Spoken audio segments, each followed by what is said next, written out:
our main focus will be on the program elements of the diseases. That is the National Vector-Borne Disease Control Program. As you all know, under this program there are 6 vector-borne diseases that is being focused in India, and 2 of them are dengue and filariasis, which are endemic in this state also, in West Bengal. Okay. So coming to dengue, the epidemiological triad, the main vector that causes dengue is the Aedes aegypti mosquito. The agent is the dengue virus, host, definitive host, humans, and the environmental thing that promotes the spread of dengue is water collection. As you can see, in India, all this map is divided into the districts.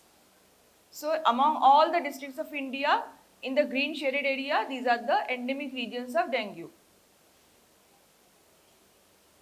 On top of that, during the transmission months after monsoon, that is during October, November, there are always outbreaks in these regions.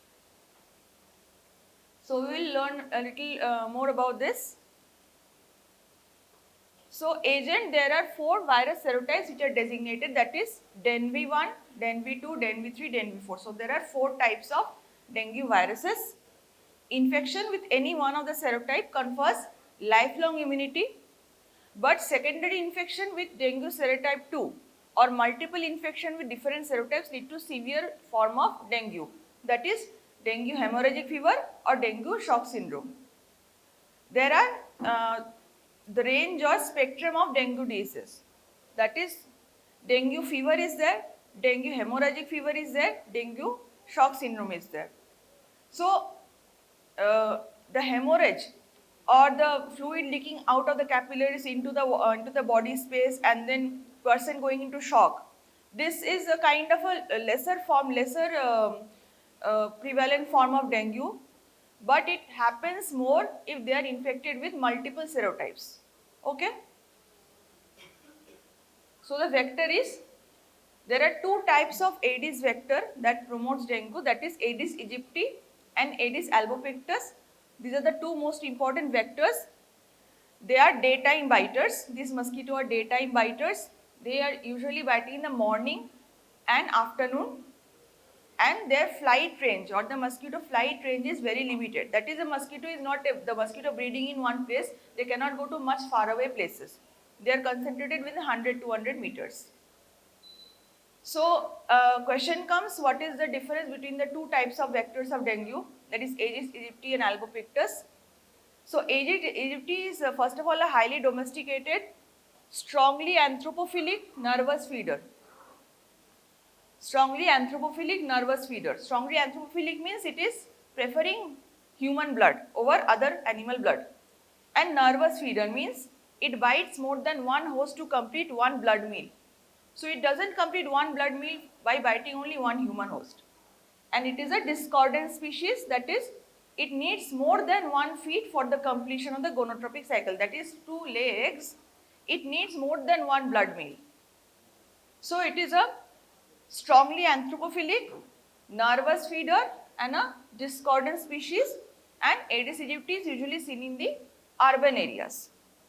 Aedes albopictus is a opposite of that. It is mainly seen basically in the rural areas and the peripheral areas of the urban cities. It is an aggressive feeder, means it only needs one host to complete the blood meal, and it is a concordant species, means it needs only 1 feed for the completion of gonotropic cycle. So just note down the words that are underlined, that is it's a nervous, the Aedes aegypti is a nervous feeder, discordant species in urban area, and albopictus is in the rural and peripheral areas of urban cities, aggressive feeder and concordant. All the description are there in the book, but these points need to be there. So coming to the host, you are done with the agent and the vector, now the host. Host is of course human, but which humans are more prone to contracting the dengue disease? So these host factors contribute to more severe disease, and every human is susceptible to it. But who are more susceptible to severe disease? That is infants and elderly, those who have obesity, those who are pregnant, peptic ulcer disease, women who are in menstruation or having abnormal bleeding, that is a bleeding problem is already there, hemolytic disease such as D6PD, then thalassemia, other hemoglobinopathies, congenital heart disease, chronic diseases such as diabetes, hypertension, asthma, IHD, chronic renal failure, cirrhosis, and patients on steroid or NSAID treatment. That is, anyone with immunosuppression, a little immunosuppressive condition, or any blood disorder, or any other vulnerable or high risk group, they are more prone to severe disease of dengue. Finally, the environment. Now the lifespan of the vector, it is influenced by the temperature and the humidity. They survive best between 16 and 30 degrees and relative humidity of 60 to 80%. So it breeds in the containers in and around the houses. Being a domestic breeder, it is a endophagic and endophilic species. Endophagic means it is biting inside the house. It doesn't bite outside the house. Phagic means it is biting or taking the blood meal. Endo means it is doing it inside the house. And endophilic means it rests when it is not biting during the time, the rest of the time, it rests inside the house. That is in the dark corners or on the walls, in the dark corners, behind any clothes. So wherever there is cool resting shade place inside the house, they rest. So this is endophagic and endophilic. And this is a picture of the possible places of breeding for the Aedes mosquitoes. That is in the containers, artificial containers. So Aedes mosquito breed in stagnant water within and around the houses. What are some of the examples? Cement tanks, overhead tanks, underground tanks, tires, desert coolers, pitchers. Then there are potholes, rooftop, window parapet. These are all the things that the Aedes mosquito can breed in, wherever there can water be accumulated. So this is the spectrum now of the disease. That is what diseases can occur from dengue virus infection. The person may be asymptomatic, and if they show symptom, they can have just fever, that is just viral fever. They can have dengue fever with hemorrhage, with hemorrhage and without hemorrhage. Okay. Then they can have the dengue hemorrhagic fever where there is plasma leakage. Means what happens is in the capillaries there is usually high amount of fibrinogen, and the capillaries then wide, the lining gets wide open, the fluid leaks out into the space. Now the person can go into shock, or they might not go into shock. They just are experiencing plasma leakage and a drop in blood pressure. So if they are in shock, they have the dengue shock syndrome. And then they can have the expanded dengue syndrome, that is isolated organ. Some organs are affected. Apart from dengue fever, some organs are highly affected. So that can also happen. So this is the spectrum of the diseases from the dengue virus infection. It can range from asymptomatic to expanded dengue syndrome and shock syndrome. So this is the course of the dengue illness. As you can see in the first, this is the days of the illness. In the first 1-2 days, the temperature rises and then it starts dropping. Then what happens is, at first there is dehydration of the patient due to fluid leakage, due to fluid loss, there is dehydration. Then if it is increasing and there is thrombocytopenia also, there can be shock and bleeding. And if the fluid is given later, there can be reabsorption, fluid overload. Now if you do blood test, what you will find? Within the first 3-4 days to 5 days, the platelet level will drop, and then if the person is recovering, it will increase. And what happens during that same time that platelet is dropping, the hematocrit increases by more than 30-40%. Hematocrit increases by more than 30-40%. So when you do CBC, you will find these changes in all types of dengue fever. And when you do serology, that is when you want to detect the virus, whether dengue has happened or not, in the first, I think 3-4 days, you will see that the virus load is high. So you can detect the virus directly or the virus antigen directly. After the virus antigen or the viral load decreases, the IgM level and increases at first, then after that IgG level increases. So after 5 days, you will be able to detect the antibodies in the blood. So this is the course of the dengue illness in the human body. Now there are some definitions that are used. Whenever there is an endemic case, that is a person comes to your clinic with all these symptoms, or whenever there is an outbreak, how will you define that this person is a dengue case or not? So in any outbreak especially, you will at least divide the cases into probable cases and confirmed cases, or you can divide into 3 types: probable cases, suspected cases and confirmed cases. So what are the probable cases? Which cases we will say as probable cases of dengue fever? If the person has acute febrile illness with 2 or more of the following: they can have headache, retroorbital pain, myalgia. Okay, all this sets in like within 24 hours of the infection. Then arthralgia or bone pain, rash, hemorrhagic manifestations, leukopenia, that is WBC count gets lower than 5,000, thrombocytopenia, platelet counts gets lower than 1.5 lakh, and rising hematocrit. And at least one of the following, that is supportive serology, any serology that is indicating a positive dengue antibody, and or occurrence at the same location and time as confirmed case of dengue fever. That is, epidemiologically they are connected to a confirmed case of dengue fever. So another person who is exhibiting the same symptoms but they have not confirmed yet, they can be ruled as a probable dengue fever case. So all these among all these symptoms, there at least 2 or more should be there, and at least one of the following should be there. This is how you diagnose a probable case of dengue fever. How will you confirm probable case? That person should be a probable case with at least one of the following.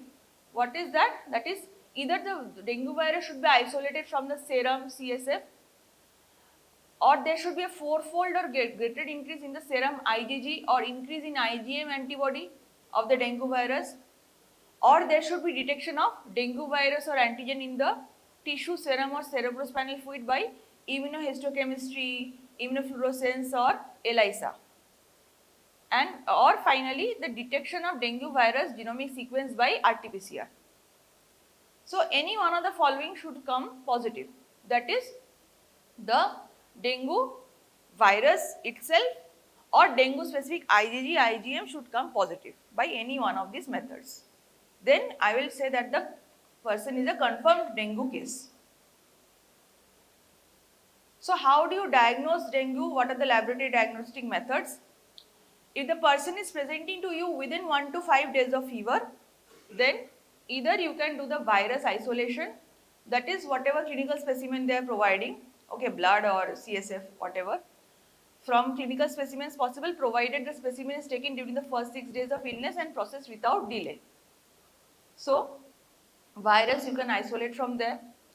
Viral antigen detection by ELISA and dot blot assays directed against the envelope membrane antigens and NS1 antigen. They can be detected up to 6 days after the onset of illness. Or in the community, you will see in all the health centers, they have the dengue rapid diagnostic kits. Okay, they just put 2 drops of blood and wait for 15 to 25 minutes and then see whether the result is positive or not. That is the RDT. The number of commercial rapid format serological test kits for anti-dengue IgM and IgG antibodies. And finally RT-PCR, that is dengue viral genome, which consists of RNA detected by the reverse transcriptase PCR assay and real-time RT-PCR. So the virus is directly detected if the person presents to you within 5 days of fever. Now after 5 days of fever, there are only serological tests. That is hemagglutination inhibition assay, HIA, complement fixation, neutralization test. Then there is MAC ELISA, that is IgM capture ELISA. where it detects IgM specific to dengue virus. Then there is indirect IgG ELISA and the IgM IgG ratio. So all these are the serological tests for the dengue. That is, after 5-6 days of fever, if the person comes to you, then you have to, the chances are you will detect dengue if you do the ELISA test. Especially the more prevalent is done is the IgM capture, MAC ELISA. Now that was all about dengue fever. The next spectrum is a dengue hemorrhagic fever. So how to define dengue hemorrhagic fever? They should have all of the following. What are these? Acute onset of fever of 2 to 7 days duration. Hemorrhagic manifestations shown by any of the following. They should have either positive tunicate test, petechiae, ecchymosis or purpura, bleeding from the mucosa, gastrointestinal tract, injection sites or other locations. That is, there is increased petechiae or bleeding. Then the platelet count is less than 1 lakh. And finally, the objective evidence of plasma leakage. That is, you can see that the plasma is leaking due to increased vascular permeability. How will you detect that? How objectively you will detect that? By detecting a rising hematocrit of more than equal to 20% from baseline, or evidence of plasma leakage such as pleural effusion ascites or hypoproteinemia, albuminemia. So all of the following should be there. The fever should be within 2 to 7 days. They should have either petechiae or bleeding. They should have a reduced platelet count, and there should be objective evidence of plasma leakage. So all these 4 things should be there to define the person as a dengue hemorrhagic fever case.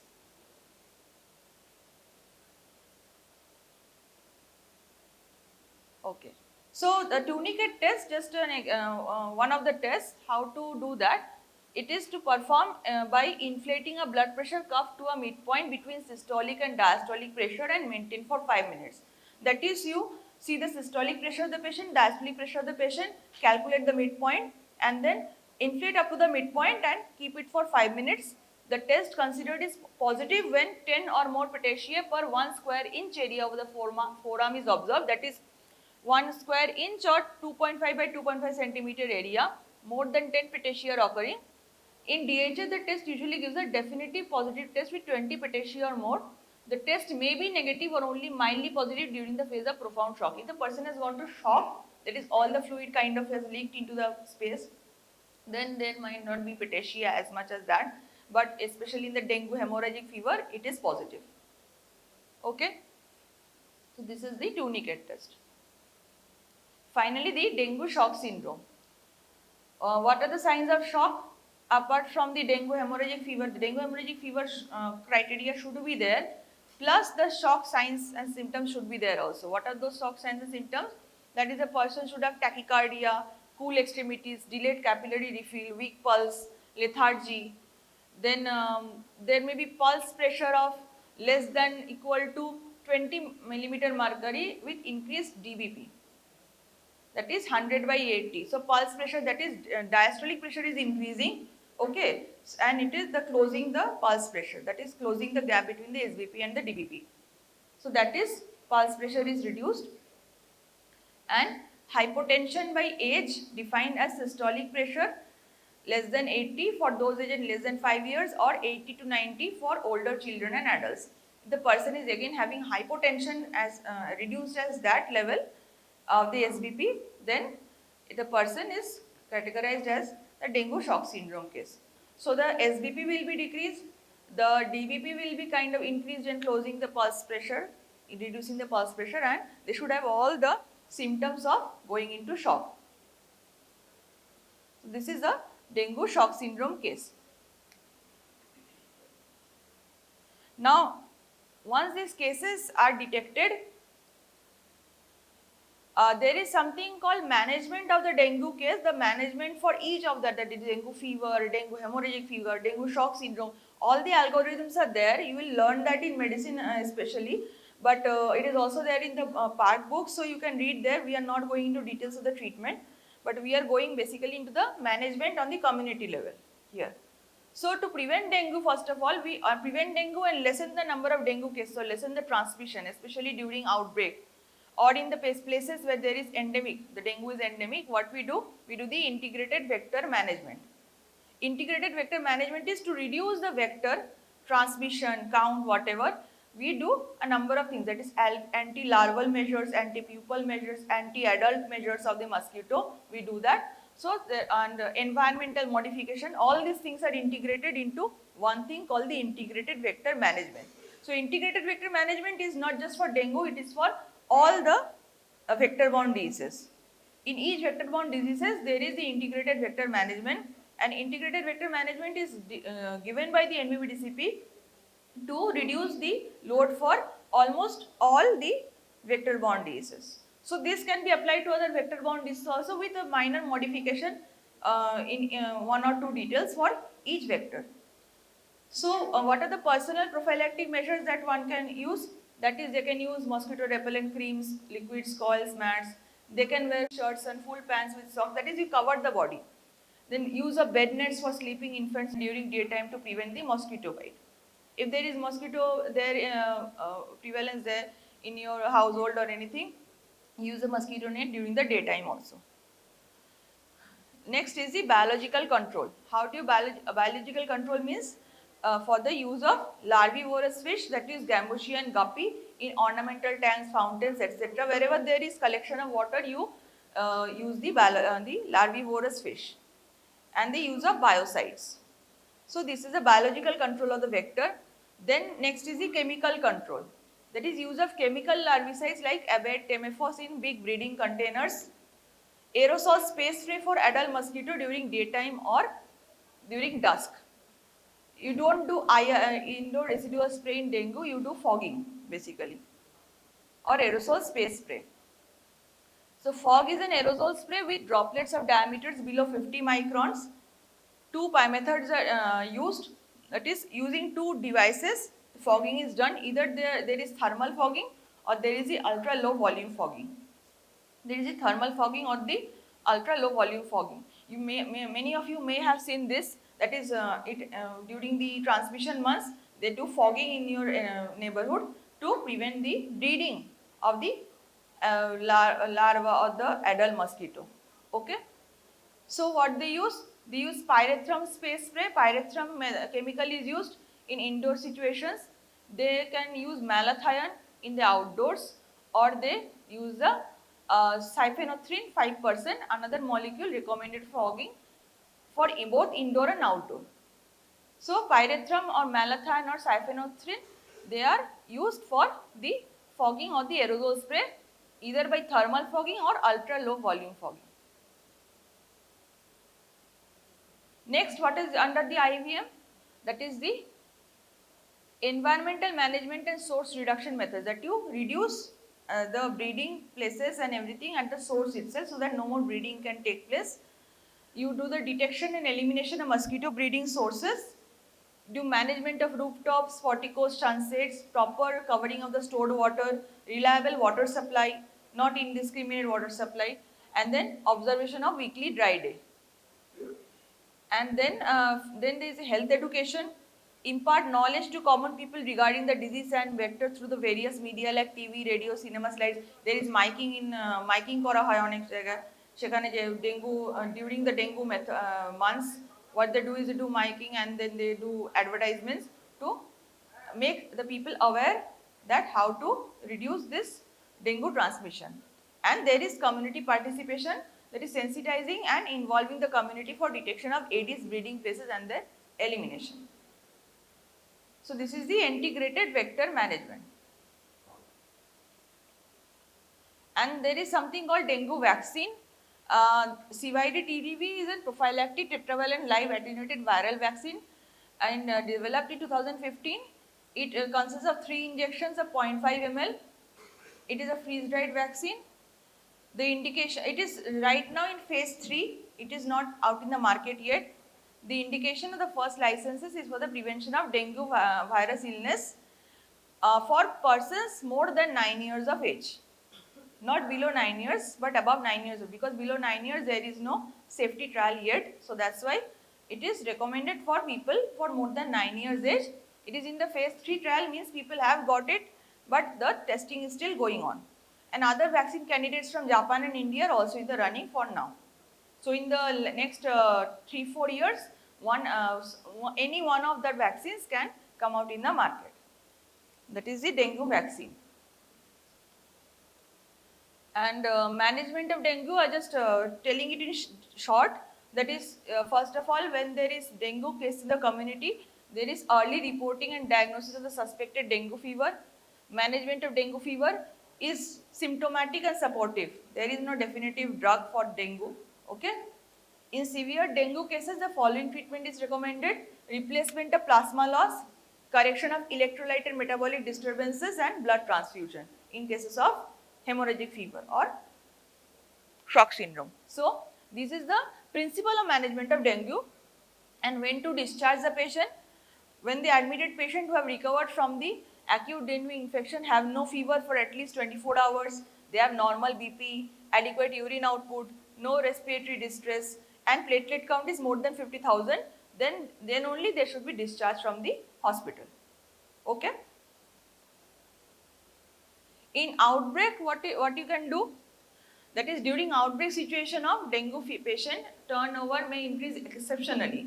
That is, several dengue, hundreds of dengue patients might be admitted suddenly.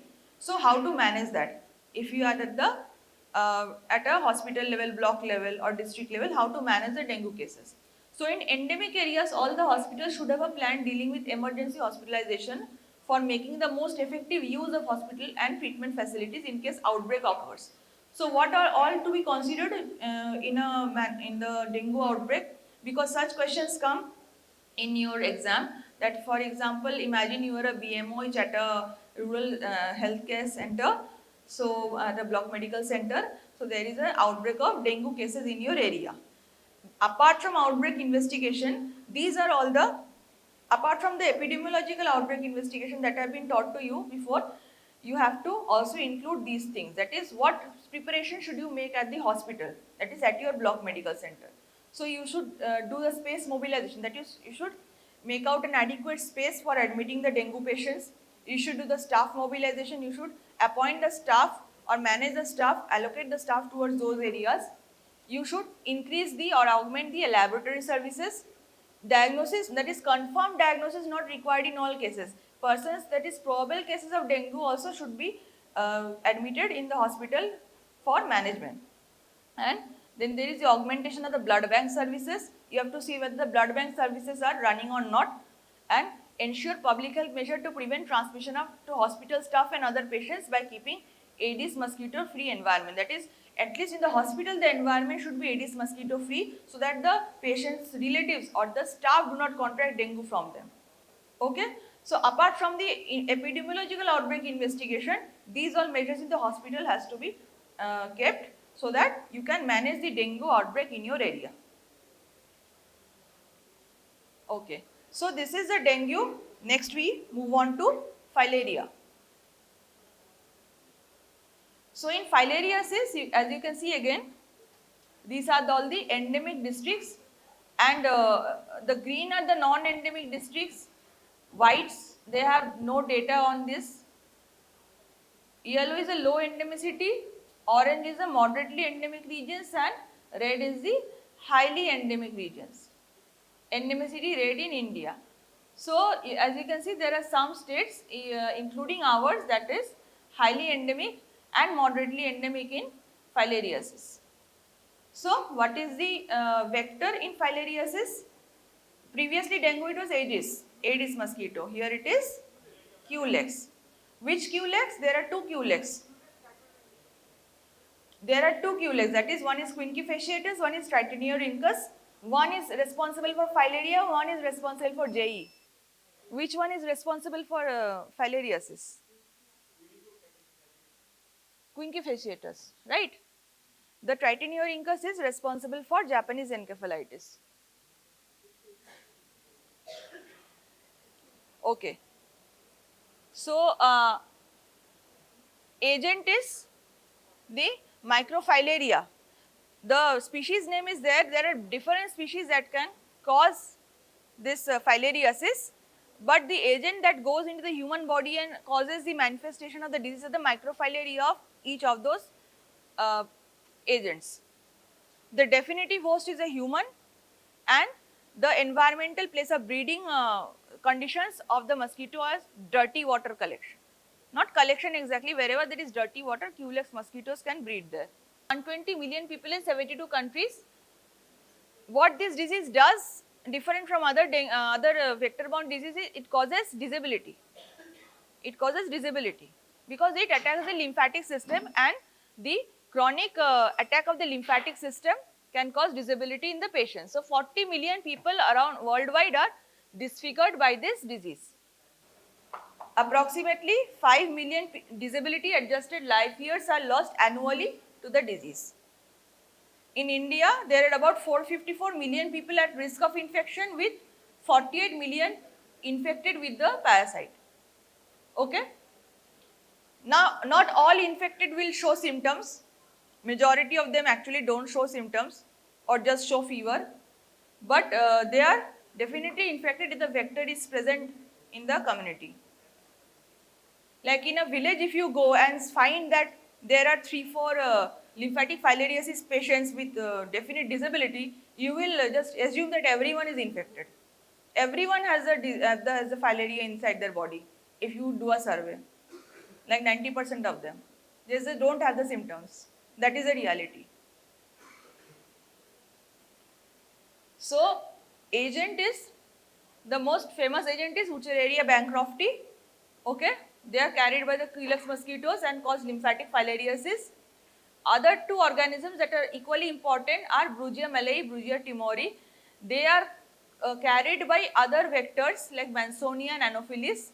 They can also cause lymphatic filariasis, but in India, it is mainly Wuchereria bancrofti in the Culex mosquitoes. Okay. The microfilaria of Wuchereria bancrofti and Brugia malayi. In malayi also, it is in India, it is very prevalent. It is carried by the Mansonia species of mosquitoes. They display a nocturnal periodicity. Means the microfilaria that is inside the body of the human, they show a nocturnal periodicity. Means they appear at night. They appear in large numbers at night and retreat from the bloodstream during the day. These are biological adaptation to the nocturnal biting habits of the vector mosquitoes. The maximum density of microfilaria in the blood is reported between 10 p.m. and 2 a.m. So this is in the night they appear more in the blood, so that the mosquito who are nighttime biters, basically they can take the microfilaria from the blood and transmit to another human. So that is a biological adaptation. Okay, the duration of the mosquito cycle, that is the extrinsic incubation period, that is inside the mosquito, is between 10 to 14 days. That is, once the macrophyllaria is taken up by the mosquito, it will take another 10 to 14 days to infect another human. In the human host, the infected larvae develop into adult male and female worms. That is the larva that is injected into the human macrophyllaria. They will develop in the human into male and female worms definitively. That is the sexual cycle of that parasite, Wuchereria bancrofti or Brugia malayi, will take place in the human. In the mosquito, asexual cycle of that parasite will take place. So, filariasis is transmitted by the bite of the infected vector mosquito. The parasite is deposited near the site of the puncture. It passes to the punctured skin, or they may penetrate the skin on its own, and finally reach the lymphatic system. The dynamics of transmission depends upon the man-mosquito contact. That is how many mosquitoes are biting the human. So that many macrophyllaria will go into the body and then affect the lymphatic system. Now the time interval from the invasion of that macrophyllaria or the infected larvae to the development of the clinical manifestation is called the clinical incubation period. That is the extrinsic incubation period, and there is a clinical incubation period. This period most commonly is 8 to 16 months. So whenever there is a manifestation of lymphatic filariasis in the form of lymph system, when you see the manifestation in the lymphatic system in the human, it is not an overnight process. It takes place around at least throughout 2 to 3 years minimum. After that only that elephantiasis symptoms come into existence. So what happens is, in the community it gets transmitted, the mosquito is again and again biting the same human, more and more infected larvae are getting inside the body, they are developing into macrophilaria, they are going into the lymphatic system, and more macrophilaria are going, and finally they block the lymphatic system. They are so much in number that they block the system, and then the limb swells up, or the gonad organ swell up. That is in the human, that is there is a hydrocele, epidermolysis, and all these other manifestations are also occurring wherever there is a lymphatic system. So this is the pathophysiology basically of the filaria. And the host and the environment, man is the definitive host, mosquito the intermediate host. Social factors, lymphatic filariasis often associated with urbanization, industrialization, migration of people, illiteracy, poverty, and poor sanitation. Because the mosquitoes are breeding in dirty water, okay. So wherever there is poor hygiene and sanitation, mainly there the filariasis can occur. And wherever there is rapid urbanization, that is mainly in the slum areas and the peri-urban areas, you will see lymphatic filariasis more. The maximum prevalence of Culex quinque fasciitis was observed when the temperature was between 22 to 38 degrees centigrade and the relative humidity was 70%. Vectors breed profusely in the polluted water. The common breeding places are cesspools, soakage pits, ill-maintained drains, septic tanks, open ditches, burrow pits, etc. wherever there is dirty water. This is the stages of the filariasis. As you can see, once the mosquito takes a blood meal, and there are 3 stages of larva, L1, L2, L3. So the L3 larva enters into the human skin. They develop into male and female worms. The adults produce sheathed microfilaria that migrate in the lymph node and the blood vessels. Then from there, the mosquito takes a blood meal. This sheathed microfilaria enters into the mosquito, they shed their sheath and penetrate the mosquito's midgut, migrate into the thoracic muscles of the mosquito. Then they develop from the L1 larva stage to the L3 larva stage and migrate to the head and the mosquito proboscis. Then again the mosquito bites and the L3 larva gets inside the humans. So this whole cycle takes 8 to 16 months, and this cycle takes 10 to 14 days. Okay, so this is the life cycle of the Wuchereria bancrofti, filariasis, or Brugia malayi. Now what are the clinical manifestations? There can be 2 clinical manifestations. There can be lymphatic filariasis and occult filariasis. Lymphatic filariasis means the microfilaria will be either be detected in the blood, or there should be some clinical manifestation, whatever. So in the lymphatic filariasis, the disease develops by 4 stages. At first there is the asymptomatic macrophilaria stage, then there is the asymptomatic microphilaria stage, stage of acute manifestation, and stage of obstructive or chronic lesions. At first there is no symptom and the microfilaria is not detectable in the blood. Then the microfilaria appears in the blood, the person is not showing any symptoms yet in the second stage. In the third stage, the infective things occur, the lymphadenitis, then fever, all these symptoms started appearing, the inflammation symptoms start appearing. And finally the obstructive stage of obstructive or chronic lesions, that is when it obstructs the lymph nodes, lymph vessels and lymph nodes. Compared to that, the occult filariasis is filarial infections in which the classical clinical manifestations not present and macrofilaria not at all found in the blood. Occult filariasis is believed to result from a hypersensitivity reaction to filarial antigens derived from the macrofilaria. Best known example is tropical pulmonary eosinophils. So you will see the other blood markers are increasing like eosinophils, but you will not see any other symptoms. But you will tell that they are occult filariasis cases because it is happening in the same community as the filariasis cases. So from there you will be able to know, okay, they are infected by the filaria, but they are not showing any symptoms or not detectable clinically or laboratory investigation by any means. So that is occult filariasis. So the third, that is the stage of acute manifestation. What happens is there is a filarial fever, there is lymphangitis, lymphadenitis, and epidermolysis. So all these clinical manifestations can be there. And finally the stage of the chronic lesion, it develops after 10 to 15 years. the dilatation and fibrosis of the lymphatic vessels in the leg, arms, scrotum, vulva, breast, chyluria, etc. So all these, wherever the lymph vessels are more, there is dilatation and fibrosis, and it occurs at least after 10 years. This chronic lesion stage sets in. This only occurs if the person hasn't been treated in the meantime and the mosquito has kept on biting that person. It is prevalent in the community. So, how to do in the community a filaria survey, that is whether the filaria is present in the community or not, how to detect that. You can do mass blood survey at night, that is from every person 20 cubic millimeter of blood is collected by deep finger prick between 8:30 p.m. and 12 midnight. A thick smear is prepared on a glass slide and the slide is dried and serially numbered. On the next day, the blood films are dehemoglobinized, stained, dried, examined from one end to the other of the slide for microfilaria under low power. So, microscopic investigation can be there. Okay. Then there is the membrane filter concentration, the most sensitive method currently available for detecting low density microfilaria in the blood. It requires collection of blood by venipuncture and filtering large volumes of blood. And finally, the DEC provocation test. That is, microfilaria can be induced to appear in the blood in the daytime by administering diethyl carbamazine 100 mg orally.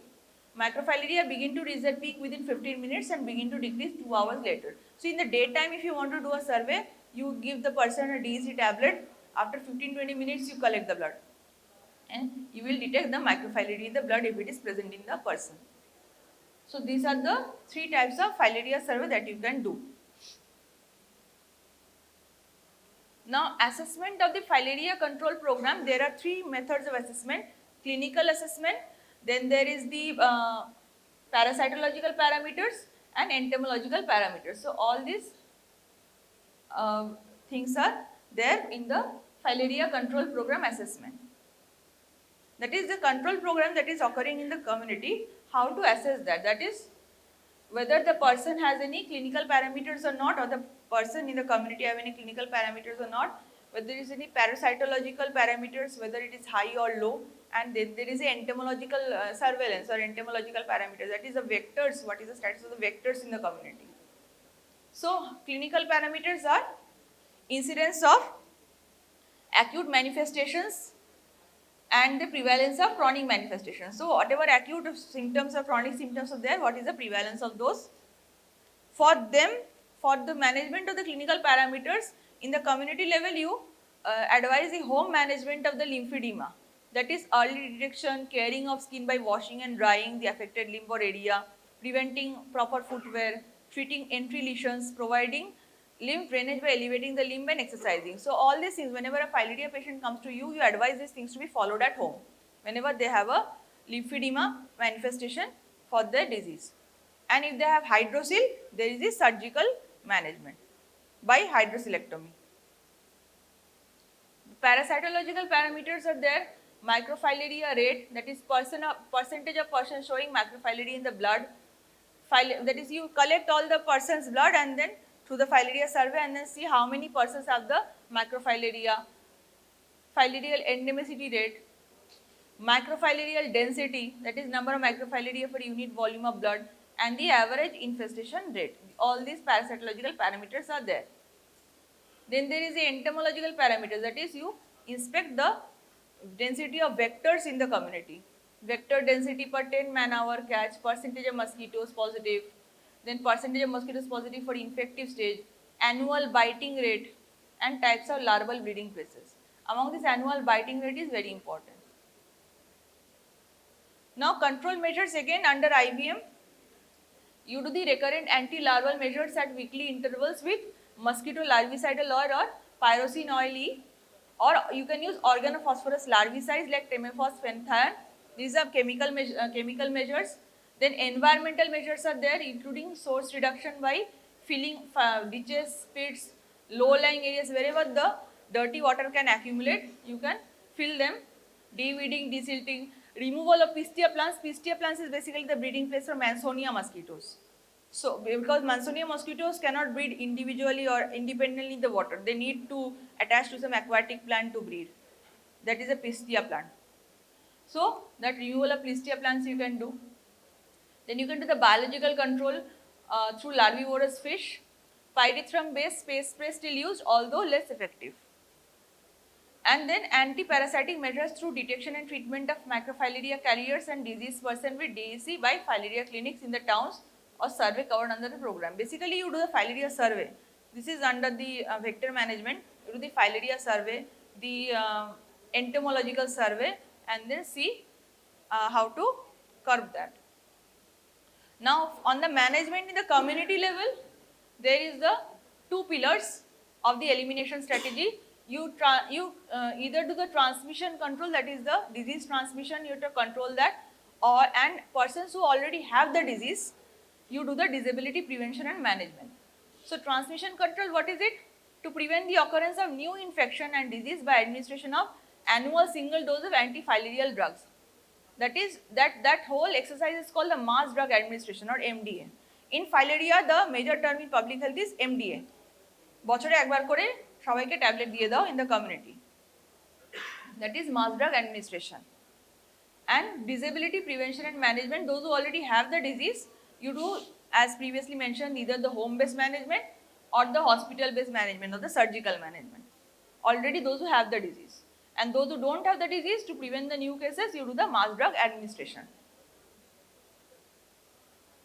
So what is the mass drug administration? It is to approach every individual in the target community and administer single annual dose of antifilaria drugs. Nowadays it is DEC and albendazole, both are given. This annual dose is to be repeated every year for a period of 5 years or more, so that 85% of actual drug compliance is achieved to interrupt transmission. That is, if 85% person in the community take the drug, then you can interrupt the transmission of the filariasis. So how to deliver the drugs? You, house to house approach, booth approach or group approach. In those MDA days, the MDA days are celebrated. What they do, ASHA go to home, give every person one of those FDC tablets. They take it and or they invite the person to that health center or booth and then give the tablets. Antifilarial drugs are given to almost everyone in the community except children under 2 years, pregnant women and very sick patients. Only these persons are excluded, otherwise everyone is given the antifilarial drugs. So this is the dosage. For 2 to 5 years, the DEC is 100 milligram with 400 milligram albendazole. So for 6 to 14 years, it is 200 milligram DEC with 400 milligram albendazole, and for adults, that is 300 milligram DEC with 400 milligram of albendazole. In this dosage, the tablets are given.